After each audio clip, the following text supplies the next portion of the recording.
आज तुझ्याकडे काहीच नाही असं तुला वाटतं, पण लक्षात ठेव, ज्यांच्याकडे स्वामी समर्थ आहेत त्यांच्याकडे सगळं आहे. तुझी वेळ अजून आलेली नाही, पण जेव्हा येईल ना तेव्हा लोक म्हणतील, हा माणूस एवढ्या खाली होता, इथपर्यंत कसा पोहोचला. आणि मी फक्त हसून म्हणेन, हा माझा भक्त आहे. बाळा, तू थकला असशील तर चालेल, पण हार मानू नकोस, कारण तू झोपलेला असतानाही मी तुझ्यासाठी काम करत असतो. तू रडतोस तेव्हा मी तुला कुशीत घेतो, तू हरतोस तेव्हा मी तुला उचलतो, आणि जेव्हा तू पूर्णपणे संपलास असं वाटतं तेव्हाच माझी कृपा सुरू होते.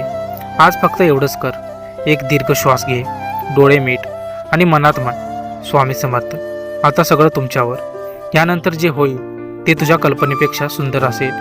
मी तुझ्या पाठीशी आहे, आज, उद्या आणि शेवटच्या श्वासापर्यंत. श्री स्वामी समर्थ. जय जय स्वामी समर्थ. तर मित्रांनो, आजच्या स्वामी संदेशाने तुम्हाला थोडासा जरी आधार मिळाला असेल तर कमेंटमध्ये श्री स्वामी समर्थ नक्की लिहा. आणि आपल्याला जर व्हिडिओ आवडला असेल तर व्हिडिओला एक लाईक आणि आपल्या चॅनेलला सबस्क्राईब करायला विसरू नका.